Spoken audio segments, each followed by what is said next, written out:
Bonjour tout le monde, bienvenue à DITAC, du théâtre au cinéma. Aujourd'hui, on est avec Alexandre. Bonjour Alexandre, ça va bien? Oui, très bien. Et toi, Fanny? Oui, ça va super. De quoi tu vas nous parler aujourd'hui? Aujourd'hui, je vais vous parler de Wicked, le film qui est sorti en partie 1 le 22 novembre 2024, pardonnez-moi. OK, ouais. Oui, je suis 10 ans en arrière. Donc, pour commencer, je vais vous faire une petite histoire de OK. Wicked. Donc, Wicked, ça vient du Magicien d'Oz. Puis le Magicien d'Oz, ça vient dans quelque part même avant ça. Ça vient d'une série de 11 livres, les livres du Magicien d'Oz, qui datent du 17 mai 1900. OK, quand même, c'est pas récent, hein? Oh non, ça fait longtemps. Et c'est toute une lineage, c'est toute une... Pardonnez l'anglicisme. C'est toute une chronologie qui a évolué avec le temps et les styles, le film, ça a été réadapté. Donc, à partir du livre, ils ont fait le film du Magicien d'Oz, que tout le monde a certainement déjà entendu parler, qui a sorti le 21 août 1939. OK. Après ça, avec le film, c'est quand même 40 ans plus tard, 40 ans après les Ouais, livres. c'est long. Donc, c'est des gens qui ont grandi avec ces livres-là et qui ont décidé d'en faire un film. Et il y a des gens qui ont grandi avec ce film-là aussi et qui ont décidé de faire le film, le livre Wicked. Donc, le nom complet de la pièce qui a été inspirée... Attends. Le nom complet du livre qui a inspiré la pièce, c'est Wicked, The Life and Times of the Wicked Witch of the West. Donc, en anglais, le Wicked, la vie et le temps de la sorcière de l'Ouest. De l'Ouest, ouais. Donc, qui est un roman de Gregory Maguire. OK. Donc, ce livre-là, qui a été écrit, qui fait toute l'histoire d'Alphabet, a inspiré une pièce de théâtre qui s'appelle Wicked, qui est sortie en 2003 et qui joue depuis quasiment sans arrêt OK. à Broadway. Donc, en fait, le livre est plus basé sur la sorcière que sur le magicien, c'est ça? Oui, OK. le livre, ça parle vraiment... Le livre, c'est Wicked. OK. C'est l'histoire et ils en ont fait une pièce de théâtre. Et de la pièce de théâtre de Broadway, ils ont fait Wicked partie 1, qui est juste la première partie de la pièce, qui est sortie, comme je l'ai dit, le 22 novembre dernier. Donc, toute cette histoire-là, elle a été adaptée, réadaptée, et ça fait évoluer l'histoire à travers ça, et on voit un peu les touches des époques. OK, Donc, super. oui. Donc, on pourrait peut-être lancer la bande-annonce pour nos auditeurs, pour leur donner un petit peu le goût de regarder le film. Oui, donc OK. on va y aller. Super. Bienvenue aux nouveaux étudiants! T'es verte? Dieu! Oui, je suis verte. Et alors? On ne naît pas tous méchants. On le devient. Les animaux sont en danger. Tu dois aller voir Oz. Je peux venir avec toi?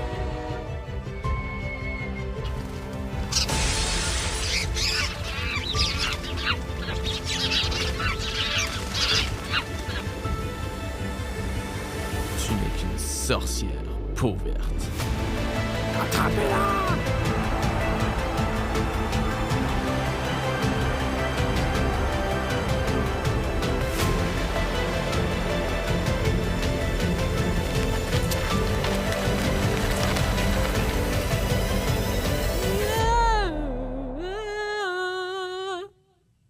Super. Donc, je sais pas pour Oui. toi, mais moi, ça me donne vraiment, vraiment envie de le réécouter. Oui, Ouais. exactement. Donc, pour rappel, aujourd'hui, je vais vous faire la différence un peu entre la pièce de théâtre et le film. J'ai Ok, parlé de toute justement, l'histoire, mais on va parler de c'est quoi les majeures différences Ok. entre ça. Et pour commencer, il faut parler des deux médias. La différence entre le théâtre et le cinéma. Donc, pour citer un enseignant du Cégep de Saint-Jérôme que j'apprécie beaucoup et avec qui j'ai étudié, Philippe Lemieux, qui est aussi chroniqueur radio, le cinéma, c'est un acte de voyeurisme. Mhm. Donc, c'est les gens, on regarde quelque chose, on assiste à une pièce, mais les quatre murs sont présents. Tandis qu'au théâtre, c'est un acte un peu de complicité encore plus. Ouais. Parce que le quatrième mur, parfois, il devient invisible. Parfois, les gens se retournent et ils réagissent. Et c'est des moments qui arrivent souvent dans Wicked. Comme il y a une scène où tout est rouge et il y a la sorcière, justement, Elphaba, en vert. Et là, on la voit qui regarde le public, qui réagit à ce qui Fait qu'on le vit un petit arrive. peu avec les Oui. acteurs. Exactement, Ok. il y a un échange. Puis, une autre chose qui est particulière au théâtre par rapport au cinéma, c'est qu'un film, à chaque fois que tu vas le voir, il va être identique. Ouais. C'est un film, c'est une version coupée que si c'est la même cote du film, si c'est la même version, ça va être le même film. Ouais. Le public peut réagir différemment, mais dans une salle de cinéma, les gens s'attendent à ce que le public ne réagisse pas. Ils veulent un silence, ils veulent être dans l'obscurité, tandis qu'au théâtre, on s'attend à une certaine interactivité. On s'attend à une certaine réaction du public qui fait que c'est un art beaucoup plus interactif et qui peut parfois y avoir des petits changements d'un moment à l'autre de la pièce. OK. Donc, pour se rappeler aussi que si on veut aller voir Wicked, la pièce de théâtre avec les réels acteurs, il faut aller à Broadway, il faut Ouais, prévoir oui, ses c'est billets ça, ouais. des mois à Ben l'avance. oui, à l'avance. Je connais pas grand personne qui a pu le voir legit, qui a pu OK, le voir ouais. réellement. Réellement, oui. Donc, c'est ça. Donc, j'imagine que les acteurs, ils diffèrent du film et du théâtre, hein? C'est pas les mêmes acteurs, mais étonnamment, ils ont réussi à bien intégrer les rôles. OK. Elphaba, notamment, que ce soit des costumes, que ce soit du maquillage, quoi. On reconnaît Elphaba, Ouais, ben oui. même si c'est une actrice chanteuse qui l'a fait, alors que c'est quelqu'un du théâtre qui l'a fait au théâtre, justement, d'habitude. On reconnaît le personnage. OK. Mais il a fallu rajouter un peu de contexte, parce que la différence entre le théâtre et le cinéma, il y a aussi les effets spéciaux. Mhm. Les effets spéciaux qui ont été rajoutés dans Wicked a permis, je parle Wicked partie 1, le film, a permis de faire les animaux en réels animaux, en images de synthèse, OK. donc en CGI, comme Ouais. ils disent, alors que dans la pièce de théâtre, les animaux sont joués par des acteurs qui ont des prothèses et des airs d'animaux, OK. ce qui leur permet justement de faire le lien, qui permet au public de faire le lien entre Elphaba, la sorcière verte, et les animaux. Elle est différente.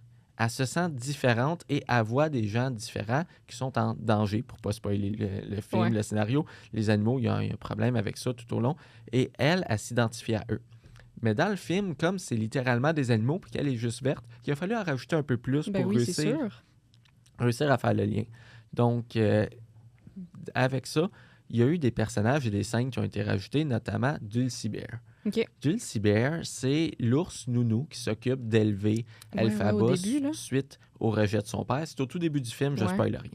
Donc, il y a des scènes où, dans son enfance, c'est qu'elle se fait lancer des roches ou c'est qu'elle se fait maltraiter. Mhm. Mais cet ours-là, cet animal, prend soin d'elle comme une mère. Ce personnage-là n'existe ni dans le livre, ni dans la pièce de théâtre. Elle OK, a vraiment... donc ça a été inventé pour pas faire de blagues de toute pièce, là? C'est ça. OK. Ben, pas de toute pièce, parce que quand on fait quelque chose, quand on réalise un film, il faut transmettre des émotions. Donc, Ouais. elle n'a pas été rajoutée pour rien. Comme OK, on voit ouais, parfois c'est ça. dans certaines adaptations, il y a une raison qu'elle soit là, puis ça a été bien utilisé. OK. Donc, c'est un bon exemple d'adaptation au cinéma qui se fait bien. Ouais. Donc, ce personnage-là, il vient créer un lien entre Elphaba et les animaux, ce qui nous permet de bien comprendre sa relation qu'elle a avec eux. OK. Donc, c'est aussi au cinéma, les enregistrements, normalement, se font en playback. Ça s'enregistre avant ou après Ouais, ben oui. les scènes, puis on essaie de faire de la post-synchronisation, mais sans utiliser trop de vocabulaire technique. Mais pour Wicked, ils ont décidé, comme on parle dans un autre balado à DTAC, de faire les performances live, Ouais. d'enregistrer réellement sur le plateau avec les perchistes qui enregistrent les chanteuses chanter. Et je trouve que c'est un excellent clin d'œil Ben oui, c'est incroyable. au théâtre. ouais. C'est même ce qui fait que ce film-là n'a pas passé sous le radar. Mhm. Les gens du milieu, ils ont fait « Wow, c'est une nouvelle innovation, ils essayent quelque chose de nouveau ». Puis ils sont pas allés de main morte, ils ont fait des réels décors, ils ont planté des tulipes, ils ont fait des décors qui bougent géants. Et le fait de ne pas être enregistré en studio, ça l'enlève le côté écho d'une pièce vide. Le son, je suis sûr que dans une centaine d'années, on va pouvoir regarder l'enregistrement puis dire il y avait tel meuble dans la pièce en analysant Ouais. le type de son. Puis j'ai l'impression que ça mettait plus d'émotion, c'est sûr. Dans Oui, leur voix que... Ben, c'est parce que tu bouges, ils dansent, ils ouais, chantent. c'est ça. Il y a des cascades qui sont faites en chantant. Ouais. Ça rajoute vraiment beaucoup de force au film. OK. Donc, pour conclure, j'aimerais dire, si vous ne l'avez pas encore vu, allez le voir. Ouais, ben oui. Puis en plus, il y a une partie 2 qui s'en vient en 2026. Là. On Oui. espère... Oui, ben, On espère ne pas être déçus. J'espère là. qu'elle sortirait en 2025. Je pense que ça serait possible. Ouais, Mais OK. il faudrait qu'ils fassent ça rapide parce qu'ils ont quand même commencé à tourner avant qu'ils l'annoncent. Hein. Ouais, ben oui, c'est ça. Donc, mais la partie 2, c'est la conclusion de l'histoire. C'est la deuxième partie de la pièce de théâtre. Ouais.